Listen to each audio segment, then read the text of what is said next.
This is KVUE News Midday.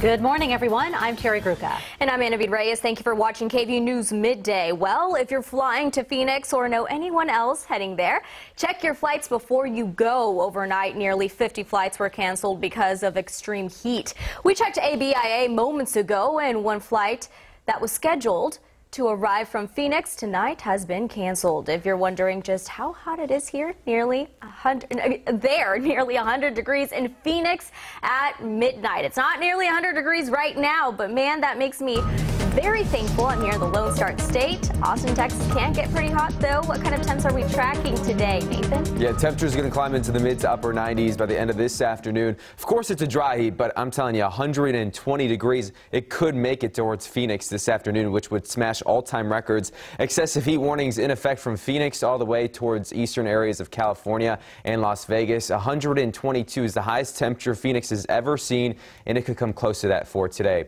Radar is quiet here in Austin, but we're tracking a system off towards the Gulf of Mexico. A potential tropical storm that is developing in the central Gulf right now has max wind speeds at 40 miles per hour and already tropical storm warnings that are basically from the Louisiana coast through parts of Mississippi and the Florida Panhandle, and now a tropical storm watch just issued for the Houston metro as that system continues to move up to the north. Some of that rain could come pretty close to Austin as we head towards the next couple days. Coming up in full weather, we're going to talk more about that in detail, that in a few minutes. See you then. Thanks so much, Nathan.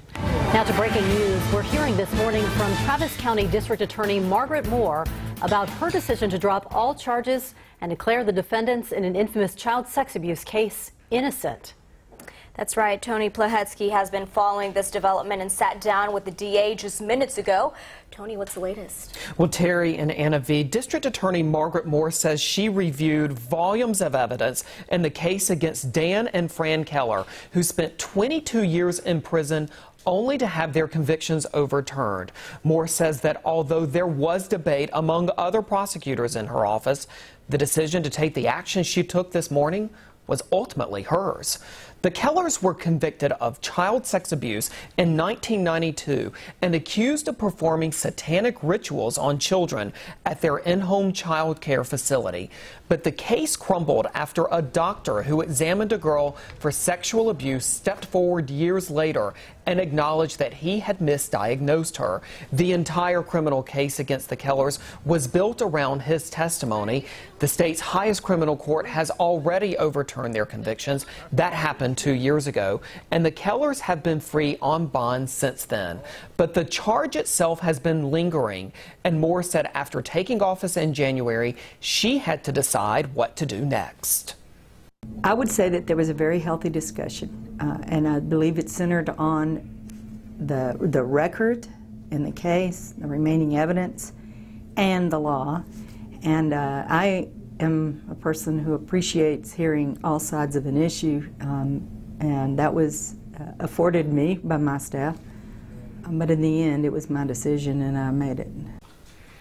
Dan and Fran Keller are described to me now as quite elderly, frail, and destitute, but this is a day they have been waiting for. Today's decision will allow them to apply to receive $80,000 a year in wrongful conviction compensation. Terry and Anna V. This was such a talked about case, I know, and they have spoken before about the devastation that this caused them because they served time. Right. In previous interviews, Fran Keller has talked about the harassment that she specifically received while behind bars from other inmates who she said were very, treated her quite badly while she was in prison. But we have added it up, and if the state does decide to grant them that $80,000 per year for each year served, that would total about $3.2 million. Wow. You know, you'll continue to follow those developments. Absolutely. Tony, thanks so much. You bet. Two terror attacks taking place within hours of each other in London and Paris. 4 people were detained overnight in the anti-terrorism investigation into Monday's attack at Champs-Élysées in Paris. That's right. And meanwhile, in London, the family of a man arrested after a terror attack near a London mosque is opening up about the tragedy. James Longman explains that police are now and what they're doing to protect both residents and tourists. Two terror attacks, two cities, two different motives, both fueled by hate. In Paris, a man sets light to his explosive packed car and slams it into a police van. He has guns, gas canisters and a Kalashnikov rifle. But his attempt fails. Only his vehicle is engulfed in flames. He dies from his burns in the middle of one of the world's most famous streets. 4 family members with links to radical Islam detained overnight, and yet more ammunition and guns found in his home. And London, another vehicle used as a weapon. This morning, we're learning more about the man who drove that van into worshippers outside a mosque. He's 47-year-old father of 4, Darren Osborne, according to British media, unemployed and living in a tent. It's understood he'd broken up with his partner, his family insisting he's no racist, just a troubled man. We are massively shocked. It's unbelievable. It still hasn't really sunk in, his family said in a statement. His twisted logic, using the Islamic State tactics for which he seemingly blames all Muslims. But the community out in force to support his victims. 2 forms of extremism, one anti-Western, one anti-Muslim. Tourists to Europe this summer can expect to see a big increase in security on the streets. James Longman, ABC News, Paris. President Trump has until Friday to disclose possible taped conversations with former FBI Director James Comey. That's according to the House Intelligence Committee. The president's legal team also told the media he is not under investigation, despite the president tweeting that he was. Sources tell ABC News the special counsel in the probe, Robert Mueller, is reviewing Comey's testimony and memos and preparing to interview certain officials in the administration. And tension is reportedly growing between the United States and Russia over the U.S. shooting down a Syrian warplane. Russia says America and coalition planes will now be tracked as targets over parts of Syria. They've also suspended a hotline intended to avoid collisions. The U.S. says they downed the jet only after a warning after the jet dropped bombs near a U.S.-backed group fighting ISIS on the ground.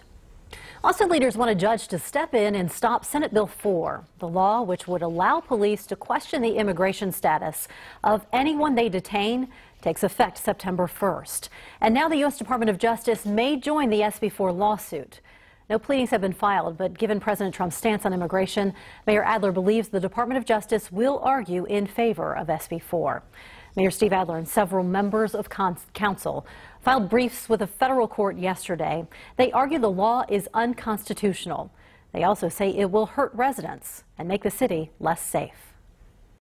If you value family values, if you value hard work, if you value people that risk everything to better the lives of themselves and their families, if you basically value the American dream of prosperity, you should be appalled by SB 4.